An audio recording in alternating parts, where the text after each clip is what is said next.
తెలుగు పరీక్షలో మొట్టమొదటిసారిగా పబ్లిక్ పరీక్షలో మనకి ఇచ్చేటువంటిది మీకు తెలిసినటువంటి పద్యం ఇస్తాడు. దాన్ని పరిచయ పద్యం అంటాం. పరిచయ పద్యాలు 2 ఇస్తాడు, రెండింటిలో ఒకటి రాయాలి. దాంట్లో మీరు మొత్తం 4 ప్రశ్నలు ఉంటే 4 వేలు 8 మార్కులు.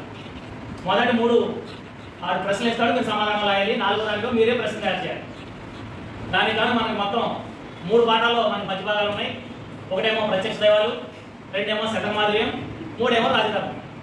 మనకు 2 గ్యారంటీకి ఇస్తాడు కాబట్టి రాజధర్మం పాఠం మొత్తాన్ని మనం ఛాయిస్ కింద వదిలేస్తే మొదటి పాఠం ప్రత్యక్ష దైవాల్లో 6 పద్యాలు, తర్వాత శతమాధుర్యంలో ఉన్నటువంటి ముఖ్యమైనటువంటి పద్యాలు 5. ఈ 11 పద్యాలు కనుక మీరు గ్యారంటీగా వాటి యొక్క భావాలను గ్యారంటీగా చదివితే 8 మార్కులు మీకు వచ్చినట్టు. అందులో మొట్టమొదటి పద్యం ఆల్రెడీ మీరు చదివి ఉంటారు. మరొకసారి చూస్తే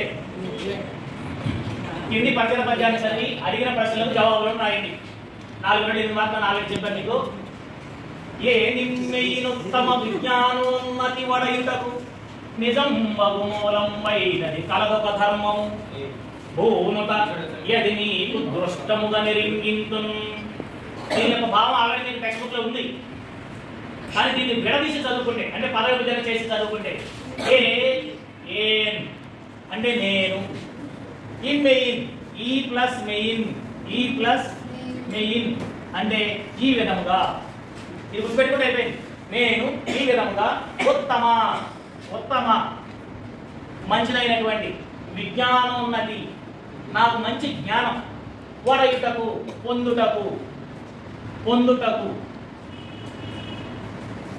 నిజం బహు అసలైనటువంటి మూలంబైనది కలదొక ధర్మము. ఒక ధర్మం ఉన్నది. నాకు ఇంత విజ్ఞానం రావడానికి మూలమైనటువంటి ధర్మం ఒకటి ఉంది. భూనుత భూమిపై ఉన్నటువంటి ప్రజలందరి చేత మెచ్చుకొనబడినటువంటి ఓ కౌశిక మహర్షి. ఈ భూనత అంటే ఎవరు చెప్పండి? ఎవరు? కౌశిక మహర్షి. ఎందుకంటే ఈ మాటలన్నీ కూడా పలికేది ఎవరు? ధర్మవేదు. కౌశిక మహర్షితో చెప్తున్నాడు, ఓ భూనుత, ఓ కౌశిక మహర్షి. భూనుత అంటే నృతించబడినటువంటి వాడు, మెచ్చుకొనబడిన వాడు. ఎవరు మెచ్చుకున్నారు? భూమిపై ఉన్నటువంటి ప్రజలందరూ మెచ్చుకుంటారు ఆయన. ఎందుకంటే ఆయన అంత గొప్ప మహర్షి. ఓ భూనుత, అది అంటే ఏంటి? ఆ ధర్మం. లేదా ఆ ధర్మంను నీకు విధంగా అయిపోయింది. ఏం లేదు, తెలియజేస్తాను. ఏం చేస్తాను అని ధర్మవ్యాధుడు కౌశికుడితో చెప్పాడు. ఇప్పుడు నేను ఈ విధంగా ఉత్తమ విజ్ఞానం ఉన్నది, మంచి జ్ఞానాన్ని వడయుటకు పొందుటకు నిజం బహు అసలైనటువంటి మూలమైనది కలదొక ధర్మము. అసలు మూల కారణమైన ఒక ధర్మం ఉంది. భూనత, ఓ భూమిపై ఉన్నటువంటి ప్రజలందరి చేత పోడబడినటువంటి ఓ కౌశిక మహర్షి, అది ఆ ధర్మాన్ని నీకు అంటే కౌశిక మహర్షికి దృష్టముగా ఎరింగించు, కళ్ళకు కట్టే విధంగా నీకు తెలియజేస్తాను అని ధర్మవ్యాధుడు కౌశికుడితో పలికాడు. ఇప్పుడు ఈ పద్యంలో నుంచి ప్రశ్నలు ఏ విధంగా రావచ్చో చూసుకుంటే, మొదటి పద్యం పై పద్యంలో భూనుత అని ఎవరిని సంబోధించారు? ఇందాక చెప్పాను, భూనుత అంటే భూమి పైన ఉన్నటువంటి ప్రజలందరి చేత నృతించబడినటువంటి వాడు కౌశిక మహర్షి. అందుకని పై పద్యంలో భూనుతాన్ని కౌశికుని సంబోధించారు. కౌశిక మహర్షి అనుకున్నారు. తర్వాత మూడో ప్రశ్న, విజ్ఞానం పొందడానికి కారణమైనది ఏది? ఇందాకే చెప్పాడు, మూలమైనది కలదొక ధర్మము అని. ఎంతటి ఉత్తమ విజ్ఞానం పొందడానికి ఒక ధర్మం ఉందన్నాడు. అదే చెప్పాడు, విజ్ఞానం పొందడానికి కారణమైనది ధర్మం. ధర్మాన్ని ఎలా తెలియజేయాలన్నాడు అంటే, నేను ఎలా తెలియజేస్తానన్నాడంటే దృష్టముగా ఎరిగింటున్నాడు. అదే చెప్తాడు, ధర్మాన్ని కంటికి కనిపించే విధంగా తెలియజేస్తానన్నాడు ధర్మవ్యాధుడు. అంటే నీ కళ్ళకు కట్టినట్టుగా తెలియజేస్తానన్నాడు ఆ ధర్మాన్ని. తర్వాత ధర్మవ్యాధుడు కౌశికునితో ఏమి తెలియజేస్తానన్నాడు? నాకు ఉత్తమ విజ్ఞానం పొందడానికి అసలైనటువంటి కారణమైనటువంటి ధర్మాన్ని గురించి తెలియజేస్తానన్నాడు. అదే పెట్టాడు, ధర్మవ్యాధుడు కౌశికునితో ఉత్తమ విజ్ఞానానికి మూలమైన ధర్మాన్ని గురించి తెలియజేస్తానన్నాడు. నువ్వు చాలా విజ్ఞానంతుడు కదా, నీకు అలా విజ్ఞానం వచ్చిందని అడిగాడు కౌశిక మహర్షి ధర్మవ్యాధుడిని. ఆయన చెప్పాడు, నేను ఇంత విజ్ఞానం పొందడానికి మూలమైనటువంటి ధర్మాన్ని గురించి నీకు తెలియజేస్తానన్నాడు. అదే ప్రశ్న. పై పద్యంలో ప్రత్యక్షంగా లేదా కంటికి కనిపించేటట్లుగా అన్ని అర్థాలు ఇచ్చే పదం ఏది? దృష్టముగా ఎరిగింటున్నాడు. దృష్టముగా అంటే కంటికి కనిపించే విధంగా అని అర్థం అన్నమాట. తర్వాత చివరి దాన్ని మీరు తయారు చేయవలసినటువంటి ప్రశ్న. పై 3 ప్రశ్నలు, పై ఇచ్చిన ప్రశ్నలు ఏదో ఒకటి వస్తుంది. ప్రతి ప్రశ్నకి కూడా 2 మార్కులు ఉంటాయి. ఇది మీరే తయారు చేయాలి. ఇక్కడ రకరకాల ఇచ్చాడు. ఇవ్వండి అన్నిటికంటే తేలికైంది పై పద్యం ఏ పాఠంలో ఉందని ఇచ్చాడు. మనం ఒకటే నేర్చుకున్నాం, మీరు ఎక్కడ కన్ఫ్యూజ్ అవ్వకుండా పై పద్యం మనకు ఏమి తెలియజేస్తుంది. తర్వాత ప్రత్యక్ష దైవాల పాఠం నుండి రెండవ పద్యాన్ని ఇప్పుడు మనం పద విభజన చేసి చదువుకున్నాం. ఆ పద్యాన్ని ముందు మీకు చదివి వినిపిస్తాను, ఒకసారి చూడండి. జనని జనకుడు సద్గురుడనలుడు ఆత్ముడు అనగన్ ఈ ఏ ఊరును ఏ గృహస్థు చేత సుగతి వాంఛ ప్రసాదితుల గుదురు అట్టివాడసూర్య ధర్మాత్ముండు వసుధ మీద. ఒకసారి పద విభజన చేసి కనుక చదువుకుంటే జనని జనకుడు సద్గురుడు అనలుడు ఆత్ముడు 5 వచ్చారు. జనని జనకుడు సద్గురుడు అనలుడు ఆత్ముడు. ఈ మన మొదటి పద్యంలో కూడా ఈ ప్లస్ మెయిన్ ఇమ్ మెయిన్ అని వచ్చింది కదా, ఇక్కడ కూడా అంటే ఈ ప్లస్ ఏ ఊరును ఈ ఏ ఊరును ఏ గృహస్థు చేత సుగతి వాంఛ ప్రసాదితుల గుదురు అట్టివాడసూవే ధర్మాత్ముండు వసుధ మీద. వసుధ అంటే భూమి. ఈ భూమి పైన ఎవరు ధర్మాత్ముడు అనే దాని గురించి ఈ పద్యంలో ధర్మవ్యాధుడు కౌశికుడికి చాలా స్పష్టంగా వివరించాడు. ధర్మవ్యాధి అసలు ఆ ధర్మాత్ముడు ఎవరు అనేవాడు చెప్పాడు. ఈ భూమి పైన ఎవరు ధర్మాత్ముడు మొట్టమొదటి పాఠంలో ఇచ్చాడు. ఈ భూమి పైన ధర్మాత్ముడు ఎవరయ్యా అంటే జనని జనకుడు సద్గురుడు అనలుడు ఆత్ముడు ఈ ఏవురును. ఈ 5గురిని కూడా జనని అంటే తల్లి, జనకుడు అంటే తండ్రి, సద్గురుడు అంటేనేమో మంచి గురువు, అనలుడు అంటే అగ్ని, ఆత్మ అంటే మన ఆత్మ. ఈ 5గురిని కూడా ఈ 5గురిని ఏ గృహస్థు ఈ 5గురు కూడా ఏ గృహస్థు చేత ఏ ఇంటి యజమాని చేత, గృహస్థు అంటే గృహస్థుడే గృహం ఉండేటువంటి వాడు కుటుంబ యజమాని అన్నమాట. ఏ గృహస్థు చేత సుగతి వాంఛ మంచి గతుల కోసం, సుగతి మంచి గతులు అంటే మోక్షం అన్నమాట. ఒక రకంగా చెప్పాలంటే మోక్షం కోసం, మంచి గతుల కోసం. వాంఛ అంటే కోరిక, ఏంటా కోరిక? మంచి గతులు పొందాలని. సుగతి వాంఛ ప్రసాదితుల గుదురు, మోక్షం కోసం ఎవరైతే 5గురిని కూడా పూజిస్తుంటారో అట్టివాడ అటువంటి గృహస్థుడే ధర్మాత్ముండు వసుధ మీద. ఈ భూమి పైన ఆ గృహస్థుడే ధర్మాత్ముడని పిలువబడతాడు. ఈ 5గురు కూడా ఏ గృహస్థుడి చేత అయితే ఈ భూమి పైన పూజించబడతారో ఆ గృహస్థుడే మన కనుక చూస్తే అతను ధర్మాత్ముడు అని ధర్మవ్యాధుడు కౌశికుడికి వివరించాడు. ఏ ప్రశ్నలు ఇస్తాడనేది మనం ఒకసారి చూద్దాం. పై పద్యంలోని మాటలు ఎవరితో అంటున్నారు? మొదటి పద్యంలోనైనా ఈ పద్యంలోనైనా ఉంటే ధర్మవ్యాధుడు కౌశిక మహర్షితో కలిగినటువంటి మాటలు. 2 గృహస్థుడు ఎవరెవరిని పూజించాలి? పద్యంలో మొట్టమొదటి పాఠంలోనే ఉంది. ఎవరెవరిని పూజించాలి? జనని జనుడు అనలుడు ఆత్ముడు. ఈ 5గురిని పూజించాలని ధర్మవ్యాధుడు స్పష్టంగా చెప్పాడు. గృహస్థుడు పూజించే వాటిలో మనకి కనిపించనిది ఏంటి? 5గురిని పూజించాలని చెప్పాడు. అది ముందులో మనకి కనపడింది ఎవరంటే ఆత్మ అంటే తల్లి, తండ్రి, గురుడు, అగ్ని. 4 మన కంటికి కనబడతాయి, కంటికి కనిపించనిది ఆత్మ. అదే ప్రశ్న. గృహస్థుడు పూజించే వారిలో మన కంటికి కనిపించేవేవి 4. ఆ 4 అని రాయకుండా అన్ని పేర్లు రాయాలి. తల్లి, తండ్రి, సద్గురుడు, అగ్ని అని రాస్తే సరిపోతుంది. గృహస్థుడు దేన్ని కోరాలి? సుగతి వాంఛ ప్రసాదితుల పెంచాడు. సుగతి అంటే మంచి గతులు అనుకున్నాం. మంచి గతులు అంటే మోక్షం. ఎవరైనా మోక్షం కోసమే చేస్తారు.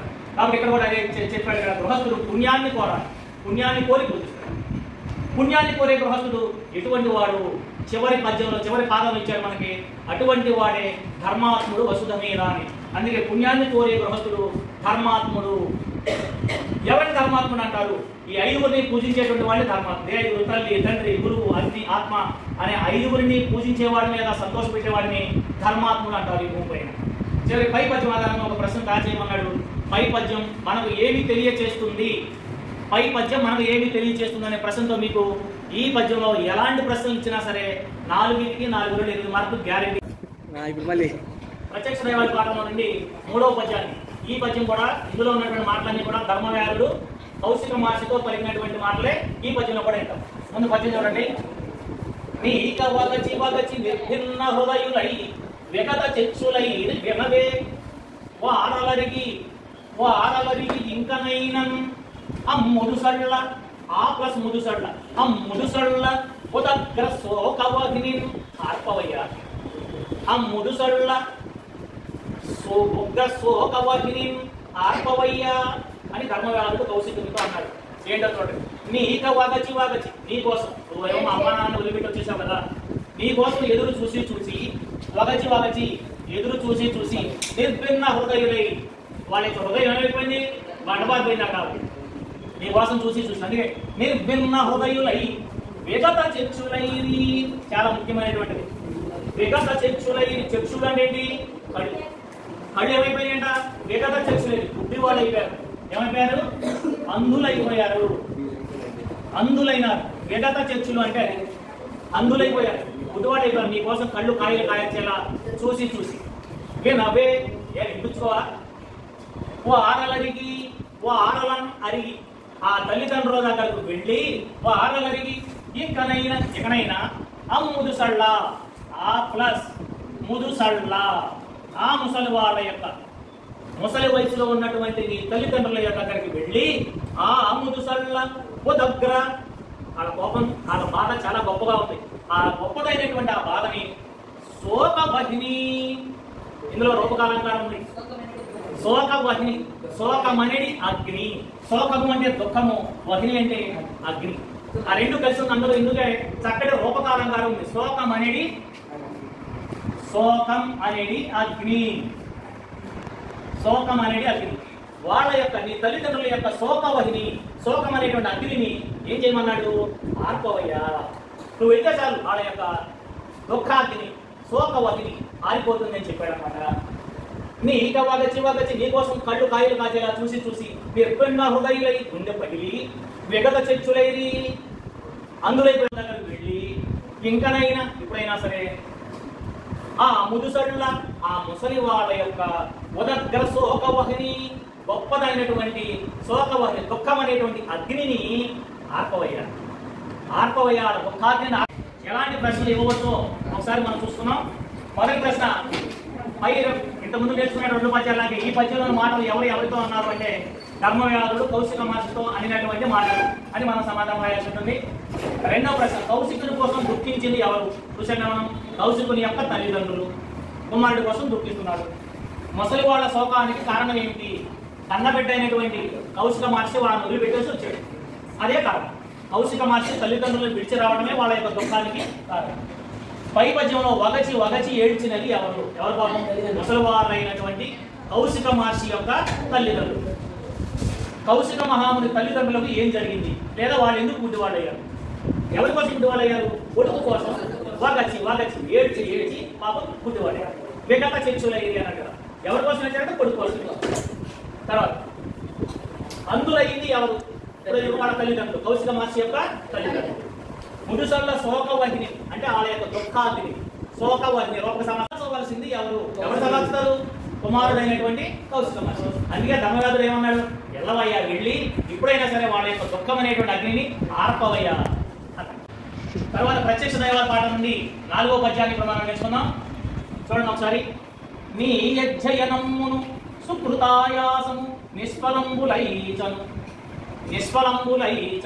గురు సేవాయుక్తి లేక తక్కినం చేయుము నా పలుకు మేలు సేపురు నీకు. ఈ పద్యంలో ఉన్నటువంటి మాట కూడా ధర్మవ్యాధుడు కౌశిక మహర్షితోనే చెప్పాడు. ఏంటో చూద్దాం. నీ యజ్జయనమ్మును, నీ అధ్యయనం, నీ యొక్క చదువు. ఏంటి ఆ చదువు? పూర్వకాలంలో చదువుకునేటువంటి వేదాధ్యయనం చేస్తారు. నువ్వు చదువుకునేటువంటి వేదాలు చదువుకునేటువంటి అధ్యయనం, ఈ వేదాలు చదివే అధ్యయనం. సుకృతాయాసము, పుణ్యం కోసం. అతను చేసేదేనికి సుకృత ఆయాసము, మంచి కోసం, పుణ్యం కోసం నువ్వు చేసేటువంటి శ్రమ. ఆయాసం అంటే శ్రమ. నీ యొక్క వేదాధ్యయనం, నువ్వు పుణ్యం కోసం పడేటువంటి శ్రమ నిష్ఫలములై వ్యర్థం అవుతాయి. ఎందుకు? పనికి రాకుండా పోతాయి. ఎప్పుడు? గురు సేవాయుక్తి లేక. ఇక్కడ గురు అంటే తల్లిదండ్రులు అనేటువంటి అర్థం అనమాట. గురువు అంటే తల్లిదండ్రులు. గురు సేవాయుక్తి లేక, తల్లిదండ్రులకు కనుక సేవ చేయకపోతే, ఎంత బాగా చెప్పాడు చూడండి. తల్లిదండ్రులకు సేవ చేయకపోతే నీ అధ్యయనము సుకృతాయాసము వ్యర్థం. అందుకని తక్కినం చేయు నా పలుకు, నీకే మంచి జరుగుతుంది. తల్లిదండ్రులకు కనుక సేవ చేయకపోతే నీవు చదివేటువంటి వేదాధ్యయనం, నువ్వు పుణ్యం కోసం పడే శ్రమ అంతా కూడా వ్యర్థమవుతాయి. కాబట్టి నా మాటలు వినుము, నీకు మేలు చేకూరుతుంది. నీకు అంటే కౌశిక మహర్షికి. ఎందుకంటే ఈ పద్యంలో మాటలన్నీ కూడా చెప్పేది కూడా కౌశిక మహర్షికి. ధర్మవ్యాధుడు చూడండి. అందుకే నా మాట వింటే నీకు మేలు జరుగుతుంది అని చెప్పాడు. 4వ పద్యం నుండి ఎలాంటి ప్రశ్నలు ఇవ్వవచ్చో మనం ఒకసారి చూస్తే, పై పద్యంలో అధ్యయనం అంటే అర్థమేంటి? మనం పాఠాలు చదువుకుంటాం, పూర్వకాలం ఏం చదువుకున్నాడు? వేదాలను చదువుకున్నాడు. అంటే వేదాలను చదవటం అని రాసిన పర్వాలేదు, వేదాలను చదవడం, వేదాధ్యయనం ఎలా రాసినా పర్వాలేదు. పై పద్యంలో ఎవరి మాటలు వింటే ఎవరికి మేలు జరుగుతుంది, ఎవరి మాటలు, ధర్మవ్యాధుడి మాటలు వింటే కౌశికునికి మేలు జరుగుతుందని చెప్పాడు. పై మాటలు ఎవరితో అన్నారు, ధర్మవ్యాధుడు కౌశిక మహర్షితో అన్నాడు. నా పలుకు మేలు సేకురు నీకు అన్నది ఎవరు, ధర్మవ్యాధుడు. పై పద్యంలో ఉన్న పదాలన్నీ ధర్మవ్యాధుడే పలికాడు. సంపాదించిన విద్య ఎందుకు అక్కడ రాదు, లేదా ఎలాంటప్పుడు అక్కడకు రాదు.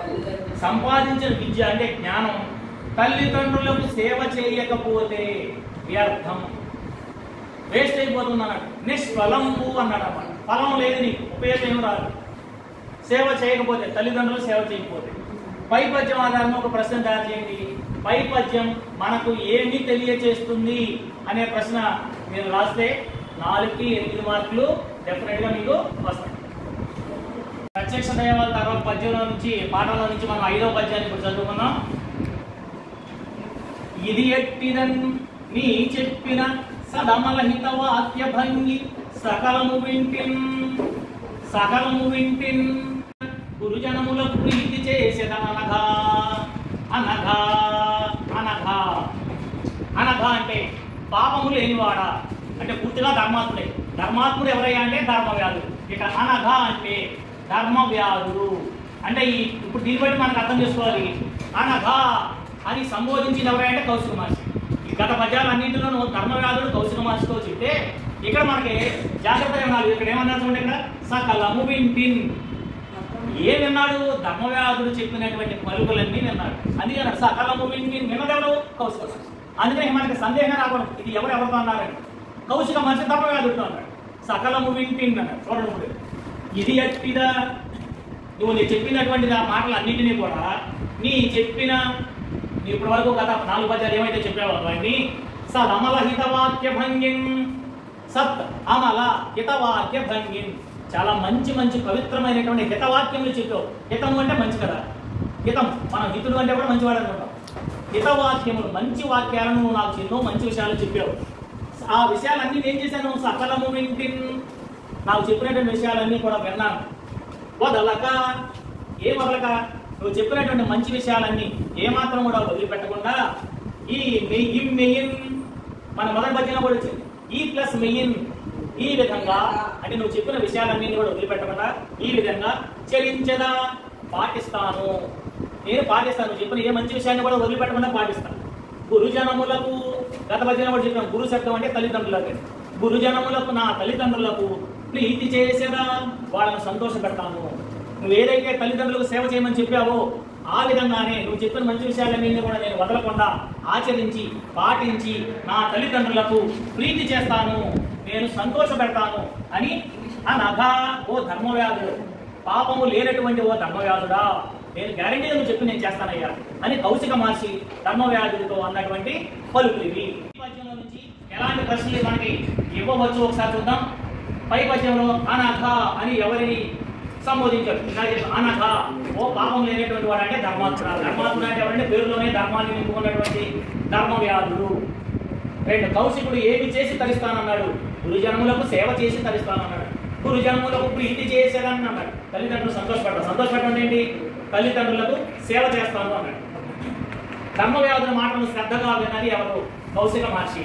గత పద్యాలన్నింటిలో కౌశిక మహర్షికి 3 విషయాలు చెప్పాడు ధర్మవ్యాధుడు. అవన్నీ విన్నానన్నాడు. అందుకే విన్నది ఎవరు? కౌశిక మహాముని. ధర్మవ్యాధులు చెప్పిన మాటలు ఎలాంటి ప్రయోజనాన్ని కలిగిస్తాయి? ధర్మవ్యాధులు చెప్పిన మాటలు మేలును కలిగిస్తాయి, మేలు చేస్తాయి. ఎవరికి మేలు చేస్తాయంటే కౌశికుడు కలిగిస్తాయి. ధర్మవ్యాధులు చెప్పినటువంటి మాటలు ఎటువంటి మాటలు? మేలును కలిగించేటువంటి మాటలు. సదమల హితవాక్య భంగిమడు, హితమును కలిగించేటువంటి మాట. కౌశికుడికి హితాన్ని కలిగిస్తాయి. అదేవిధంగా ఈ పద్యంలో నుంచి మిమ్మల్ని ఒక ప్రశ్న తయారు చేయమంటే ఆ ప్రశ్న కింద పై పద్యం మనకు ఏమి తెలియచేస్తుంది అనేటువంటి ప్రశ్న మీరు రాస్తే మీకు కూడా సరైనటువంటి సమాధానాలు.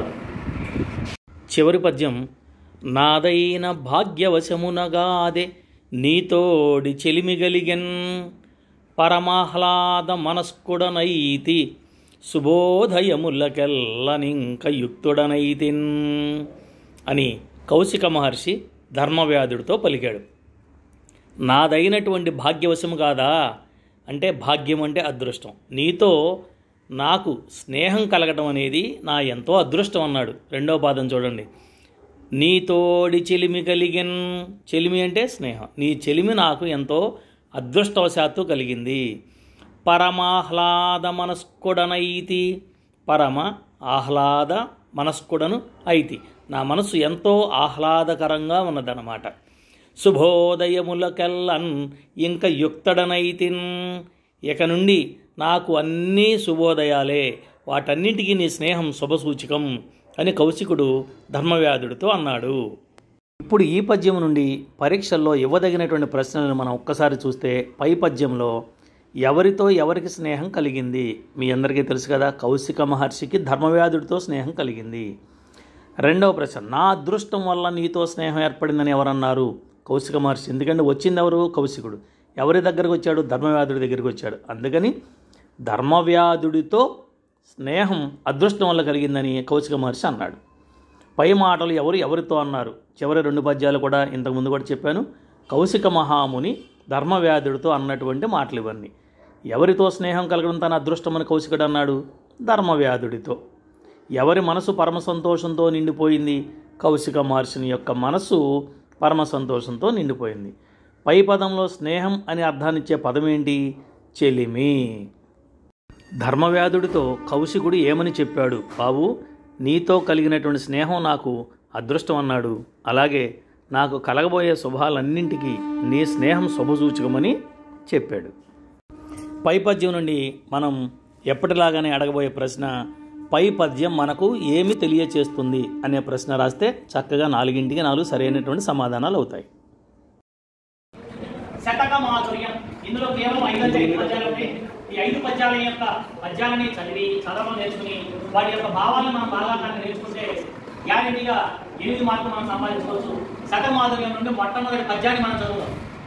సత్యశీల ధర్మ సంస్థాపనార్థమై, సత్యము నిజం, సత్యం అంటే సత్యమే, శీలము ప్రవర్తన, మంచి ప్రవర్తన, ధర్మం ధర్మాన్ని, సత్యాన్ని, మంచి ప్రవర్తనని, శీలాన్ని, ధర్మాన్ని సంస్థాపనార్థమై నెలకొల్పడానికి యుగ యుగాల, అనేక యుగాల నుండి కూడా పుడుతూనే ఉన్నారు. సత్యాన్ని కాపాడటానికి, ధర్మాన్ని కాపాడటానికి, శీలాన్ని కాపాడటానికి యుగ యుగాలలోనూ పుడుతూనే ఉన్నారంట. ఎవరు? సహజ శక్తి కలుగు సంస్కారులు, సహజ శక్తి కలుగు సంస్కారులు, సహజమైనటువంటి శక్తి కలిగినటువంటి సంస్కారులు, మంచి ప్రవర్తన కలిగినటువంటి మహానుభావులు, సహజ శక్తి కలుగు సంస్కారులు. ఇలాలోన, ఇలా అంటే భూమి, కాళికాంబ హంస కాళికాంబ, ఓ కాళికాంబాదేవి, ఈ భూమి పైన ఎలా అంటే భూమి అని చెప్పారు. ఈ భూమి పైన సత్యాన్ని, శీలాన్ని, ధర్మాన్ని కాపాడటం కోసం, నిలబెట్టడం కోసం ప్రతి యుగాలలోనూ కూడా సహజ శక్తి కలిగినటువంటి సంస్కారాలు. ఎవరు? సహజ శక్తి కలిగిన సంస్కారాలు ఏం చేస్తారు? పుడుతూనే ఉన్నారు. ఒక్కొక్క యుగంలో ఒక్కొక్కరు పుడుతున్నారు. వాళ్ళు ఏం చేస్తున్నారు? ఈ మూడింటిని కాపాడుతున్నారు. సత్యాన్ని కాపాడుతున్నారు, శీలాన్ని కాపాడుతున్నారు, ధర్మాన్ని కాపాడుతున్నారు. అలా కాపాడడం కోసం సహజ శక్తి కలిగినటువంటి మంచి వ్యక్తులు, మహానుభావులు ప్రతి యుగంలోనూ పుడుతూనే ఉన్నారు. అమ్మ కాళికామాత. ఎలాంటి ప్రశ్నలు ఇవ్వచ్చు అనేది ఒకసారి పరిశీలిద్దాం. మొట్టమొదటి ప్రశ్న, యుగ యుగాలలోనూ పుట్టేవారు ఎవరు? లేదా యుగ యుగాలలోనూ సహజ శక్తులు గలవారు ఎవరు? సంస్కారులు. ఒక మాట చెప్పండి, సంస్కారులు. యుగ యుగాలలోనూ పుట్టేవారు సంస్కారులు. ఎవరు? సహజ శక్తి కలిగిన సంస్కారులు. ఇది పదం కూడా పద్యంలోనే ఉంది. మీరు కూడా అదే రాస్తారు, సహజ శక్తి కలిగిన సంస్కారులు. భూమి పైన ఎటువంటి వారు జన్మిస్తారు? సహజ శక్తి కలిగిన సంస్కారులు. ఆ ప్రశ్నే అడిగి పిడిపించడం కంటే సహజ శక్తి కలిగిన సంస్కారులు. సంస్కారులు అనేది మంచి ప్రవర్తన కలిగిన వారు. తర్వాత సంస్కారుల శక్తి ఎటువంటిది? సంస్కారం ఉండే శక్తి న్యాచురల్, సహజమైనటువంటిది. అందుకే సహజ శక్తి కలుగు సంస్కారులు. వాళ్ళు ఉండేటువంటి శక్తి సహజమైనది. సంస్కారులు ఏ లక్ష్యం కోసం జన్మిస్తారు? పద్యంలో మొట్టమొదటి పాదంలోనే ఉంది. ఏ లక్ష్యం కోసం జన్మిస్తారు? సత్యశీల ధర్మ సంస్థాపనార్థం. 3 సత్యము, శీలము, ధర్మాన్ని కాపాడడం కోసం మాత్రమే, ఆ లక్ష్యం కోసమే సంస్కారులు యుగ యుగాలలోనూ జన్మిస్తున్నారు అని చెప్పారు. పై పద్యం ఏ శతకంలోనిది? చాలా తేలికైనటువంటి ప్రశ్న. ఈ పద్యం ఏ శతకంలో ఉందంటే మనకి పద్య పాదంలో చివరిలో ఉంది. మకుటం చూస్తే తెలిసిపోతుంది. మకుటం ఏంటి? కాళికాంబ, హంస కాళికాంబ. కాబట్టి ఈ పద్యం ఏ శతకంలో ఉందంటే కాళికాంబ శతకంలోనిది. ఈ పద్యం కాళికాంబ శతకంలో. పై పద్య శతక కర్త ఎవరు అంటే మనం వేమన పద్యాన్ని వేమన ఎలా రాశారనుకుంటాం. అలాగే ఇందులో కాళికాంబ శతకాన్ని రచించినటువంటి వ్యక్తి పోతులూరి వీర బ్రహ్మేంద్ర స్వామి.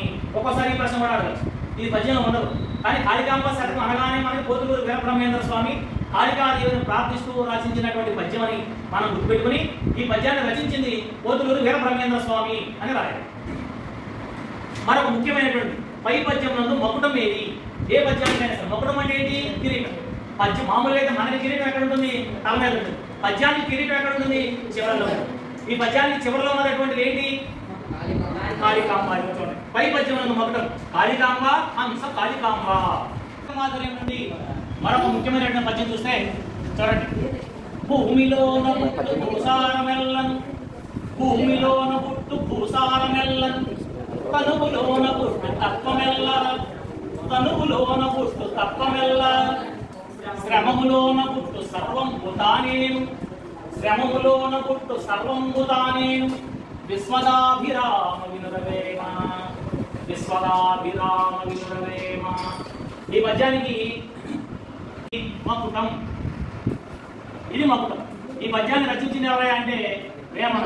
ఇక్కడ రెండు పద్యాలు, రెండు ప్రశ్నలు, రెండు జవాబులు వచ్చేసి. పై పద్యం మీకు తేలిక ఉంటుంది, చివరి 2 అక్షరాలు ఉంది. వేమన గారు రచించారు. ఈ పద్యానికి మకుటం ఏంటి? విశ్వదాభిరామ వినురవేమ. నేను వేమన గారు చెప్పిన విషయాలు పైకి వెళ్తాం. భూమిలోన పుట్టు భూసారమెల్లని, ఇక్కడ పుట్టు అన్నమాట. భూమిలోనే పుడుతుంది. భూసారము ఎల్లా, భూసారమంతా అంటే భూమి యొక్క శక్తి అంతా కూడా ఎక్కడ పుడుతుంది? భూమిలోనే పుడుతుంది. భూమిలోన పుట్టు భూసారము ఎల్ల, తనువులోన పుట్టు తత్వమెల్ల. తనువు అంటే శరీరం, శరీరం. తనువులోన పుట్టు తత్వమెల్ల. తత్వం అంటే జ్ఞానం బోధపడమంటారే, జ్ఞానం. ఆ జ్ఞానం అంతా కూడా ఎక్కడ పుడుతుంది? తనువులోనే పుడుతుంది, శరీరంలోనే పుడుతుంది. అందుకని తనువులోన పుట్టు తత్వమెల్ల, శ్రమములోన పుట్టు సర్వము తానే. ఏది సంభవించినా సరే కష్టంలో నుంచే సంభవిస్తుంది. కష్టం అంటే ఏంటి? శ్రమ. అందుకని శ్రమములోన పుట్టు సర్వము తానేను. ఎలాంటిదైనా సరే సంభవించింది, పుట్టిందంటే అది కష్టంలో నుంచే పుడుతుంది అని విశ్వదాభిరామని వేమన గారు మనకి తెలియజేస్తా ఉన్నారు ఈ పద్యంలో. ఇప్పుడు ఇందులో నుంచి ఎలాంటి ప్రశ్నలు వస్తాయనేది మొదటి ప్రశ్నగా, భూసారం ఎక్కడ పుడుతుంది? మొదటి పాత్రలో ఉంది. భూసారం ఎక్కడ పుడుతుంది? భూమిలోనే పుడుతుంది. భూసారం భూమిలో నుంచే పుడుతుంది. శరీరం నుండి పుట్టేది ఏది? లేదా తత్వం ఎక్కడ పుడుతుంది? తనువులోన పుట్టు తత్వము ఎల్ల. తనువు అంటే శరీరం. అయితే శరీరం నుండి పుట్టేది తత్వం, లేదా తత్వం శరీరంలో నుంచే పుడుతుంది అనేది సమాధానం. సర్వం దేని నుండి పుడతాయి?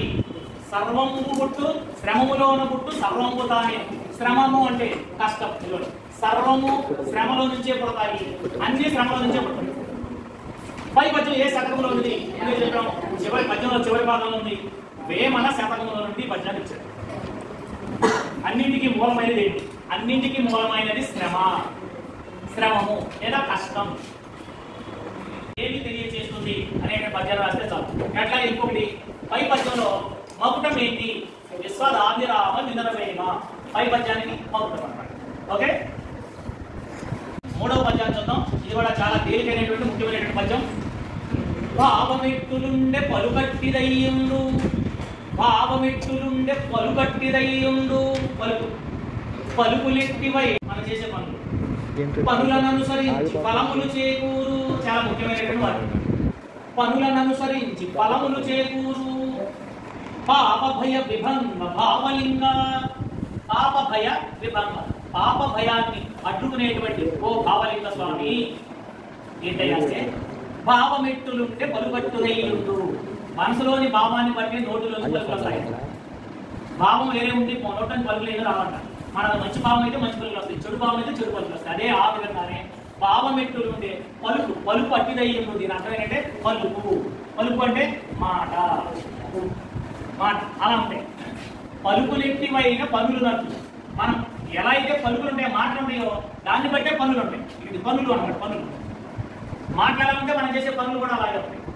పనులను అనుసరించి ఫలములు చేకూరు. ఫలములు అంటే ఒక ప్రయోజనం అన్నమాట. ప్రయోజనం ఫలం. పనులను అనుసరించి నువ్వు చేసే పనిని బట్టే నీ ప్రయోజనం. నువ్వు బాగా చదివితే మంచి మార్కులు వస్తాయి, నువ్వు బాగా చదవకపోతే మంచి మార్కులు రావు. పనులను అనుసరించి ఫలములు చేకూరు. పాప భయ విభంగ భావలింగ. పాపం అనేటువంటి భయాన్ని అడ్డుకునేటువంటి ఓ భావలింగ స్వామి అని స్వామిని ప్రార్థిస్తూ మన పలుకులకి మాటలకి పనులకి ఎలాంటి సంబంధం ఉందో మనం చేసేటువంటి పనులను బట్టి ఫలితం చేకూరుతుంది అనేటువంటి విషయాన్ని ఈ పద్యంలో స్పష్టం చేశారు. మాటలు దేనిని బట్టి ఉంటాయి? మాటలు దేని బట్టి ఉంటాయి? భావాన్ని బట్టి ఉంటాయి. భావం ఎలా ఉంటే పలుకులు ఎలా ఉంటాయి. అందుకే భావాన్ని బట్టి ఉంటాయి. రెండు మనసులోని ఆలోచనను బట్టి ఉండేది మాటలు. మనసులో భావం ఎలా ఉంటే నోట్లో వచ్చే పలుకులు కూడా అదే విధంగా ఉంటాయి. మాటలను బట్టి ఉండేవి ఏంటి? మాటలను బట్టి పలుకులు ఉంటాయి. మనం ఏం మాట్లాడుతున్నామో దాన్ని బట్టి మనం చేసే పనులు కూడా ఉంటాయి. ఫలములు అంటే ఫలితాలు ఎలా చేకూరుతాయి? ఫలములను బట్టి ఫలాలు ఏ విధంగా చేకూరుతాయి? పనులను బట్టి సమకూరు ఫలితములు అన్నాడు. ఇదిగోండి, ఫలములు పనులను అనుసరించి చేకూరుతాయి. పనులను అనుసరించి ఫలములు చేకూరు. ఫలము అంటే ఇక్కడ ఫలితం. ఆ ఫలితం దేని నుంచి వస్తున్నాయి? ఎవరు? చివరి పాదంలో ఉంది. పాప భయ విభంగ భావలింగ. భావలింగ స్వామి ఏం చేస్తాడు? పాప భయాన్ని పోగొడతాడు. పాప భయ విభంగ, పాప భయాన్ని పోగొట్టేది భావలింగ స్వామి. పై పద్యం ఏ శతకంలో ఉంది? చివరిలో ఉంది. పద్యంలో చివరిలో ఉంది భావలింగ శతకం. వేమ పద్యానికి వేమ శతకం నుండి వచ్చినప్పుడు వేమ అని ఎట్లా ఉంటుందో భావలింగ శతకం నుంచి చివరిలో భావలింగాన్ని. ఈ పద్యం ఆధారంగా ఒక ప్రశ్న తయారు చేయమన్నప్పుడు పై పద్యం మనకు ఏమి తెలియజేస్తుంది అనేటువంటి ప్రశ్న కానీ మనం తయారు చేసుకుంటే పద్యానికి సంబంధించినటువంటి 8 మార్కులు కూడా మనం పొందవచ్చు. ఉప్పు స్వామి శతకం పద్యం చివరి పాదం నుండి చివరిలో ఉప్పు స్వామి శతకం నుండి ఇచ్చినటువంటి చూడండి. మాతృభాషయందు మాతృదేశమునందు, మాతృభాషయందు మాతృదేశమునందు మమత లేనివాడు మనుజుడగునే. మమత లేనివాడు మనుజుడగునే. తగని మమతయుండు, తగని మమతయుండు మృగపక్షి జాతి, మృగపక్షి జాతికి కూడా తెలియలేని ఉప్పు స్వామి. మన మాతృభాష పట్ల, మాతృదేశం పట్ల భక్తి, ప్రేమ, అభిమానం కలిగి ఉండాలి అని చెప్పేటువంటి పద్యం అన్నమాట. చూడండి, మాతృభాష ఎందు మాతృదేశమునందు, మన మాతృభాష మన తల్లితో పాటు వచ్చినటువంటి భాష తల్లి భాష ఎందు, అలాగే మాతృదేశమునందు మమత లేనివాడు మనుషుడనే. మమత, అభిమానం, ప్రేమ, మన భాష పట్ల, మన యొక్క దేశం పట్ల అభిమానం లేనివాడు, ప్రేమ లేనివాడు అసలు మనిషి అవుతాడా? మనుషుడనే అసలు మనిషి కాదు అని అర్థం. కానీ మమతయుండు ఎవరికి? మృగ పక్షి జాతికి. వాళ్ళకు కూడా ఉంటాయి. ఒక కాకికి ఇబ్బంది వస్తే అన్ని కాకులు కూడా ఆ కాకికి సంఘీభావం ప్రకటిస్తాయి. అలాగే మృగానికి కూడా అంతే. మనం చాలా మనం అనేక సందర్భాల్లో చూస్తూ ఉంటాం. మృగాలకి పక్షులకే తమ యొక్క స్వజాతి అంటే చాలా అభిమానం ఉంటుంది కదా, మరి మనిషి ఎత్తుకున్నట్టు లేదు, ఉండాలి కదా అని చెప్తూ పక్షి జాతికి కూడా తెలియలేదే ఉప్పు స్వామి వాటికే ఉంటున్నాయి. కాబట్టి మనుషులైనటువంటి మనకి కూడా మాతృభాష ఎందు, మాతృదేశం నందు కూడా ఎంతో ప్రేమ, ఎంతో అభిమానం ఉండాలి అని చెప్తూ తెలియజేసేటువంటి పద్యం. ఎలాంటి ప్రశ్నలు ఇవ్వవచ్చు మనం తెలుసుకున్నాం. మొట్టమొదటి ప్రశ్న, మనం వేటిపైన ప్రేమను కలిగి ఉండాలి? పై పద్యం చూస్తే దేనిపైన ప్రేమను కలిగి ఉండాలి? మొదటి పాదంలోనే ఉంది మాతృభాష, మాతృదేశం పైన. దేనిపైన ప్రేమను కలిగి ఉండాలి? మాతృభాష, మాతృదేశం పైన. పై పద్యంలో సంబోధనా పదము ఏది? ఉప్పు స్వామి. ఉప్పు స్వామి అనేది సంబోధిస్తున్నారు. ఉప్పు స్వామిని ఉద్దేశించి సంబోధించి చెప్తున్నటువంటి పద్యం. కాబట్టి సంబోధన పదం ఉప్పు స్వామి. మనుజుడగునే అనే అంటే అర్థం ఏంటి? వాడు మనిషేనా? మనిషే కాదు కదా అని అర్థం. మనుజుడగునే అంటే మృగాలకు పక్షులకి వేటిపైన మమత ఉంటుంది చెప్పాడు కదా, 3వ పాదంలో ఇచ్చాడు. మృగాలకు పక్షులకు వేటిపైన మమత ఉంటుంది? వాటి యొక్క జాతి పైన, స్వజాతి పైన. మృగాలకు మృగాల పైన, పక్షులకు పక్షుల పైన, తమ యొక్క జాతి పైన తరగని అభిమానం ఉంటుంది. పై పద్యం ఆధారంగా ప్రశ్న తయారు చేయండి. పై పద్యం మనకు ఏమి తెలియజేస్తుంది? పై పద్యం మనం ఏమి తెలియజేస్తుంది? అలాగే పై పద్యం ఏ శతకంలోనిది? ఉప్పు స్వామి శతకంలోనిది అని మనం తెలియజేయచ్చు. మనం నేర్చుకోవాల్సినటువంటి చివరి పద్యం అన్నమాట. ఇది కాదది అను, ఇది కాదది అను.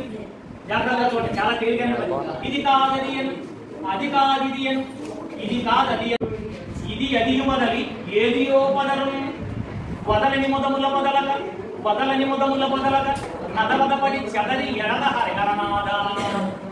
ఇందులో సంబోధన హరిహరనాద. సంబోధన ఇందాక మన ఉప్పు స్వామి అనే సంబోధన ఎలా అయింది? ఈ పద్యంలో కూడా సంబోధన హరిహరనాథ. ఓ హరిహరనాథ అని చెప్తున్నాడు. ఇది కాదది, ఇది కాదు అది అంటూ, అది కాదు ఇది అను, అది కాదు ఇది అంటూ, ఇది అది వదిలి ఏదియో అబ్బా అది కాదు ఇది కాదని ఏదియో ఏదో పదరు మాట్లాడుతూ ఉంటారు. మాట్లాడడం అన్నమాట. ఇది కాదది అది కాదు ఇది అంటూ ఒక్కొక్కసారి అది ఇది వదిలేసి ఏదో మాట్లాడుతూ ఉంటారు. వదలని ముదముల వదలగా వదలని విడిచిపెట్టని. ముదము అంటే సంతోషం. ఏంటది? సంతోషం.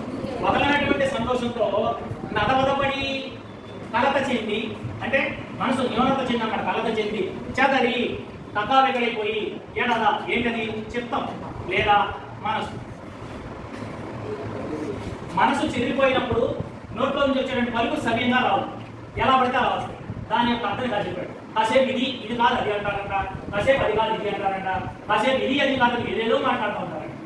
వీటన్నిటికీ కారణం ఏంటంటే ఎడద మన మనసు చిత్తం కకావికలైపోయినప్పుడు నోట్లో నుంచి సరైనటువంటి మాటలు రావు, ఏదేదో మాట్లాడుతూ ఉంటాము అని హరిహరనాథుని ఉద్దేశించి తెలియజేసేటువంటి పద్యం.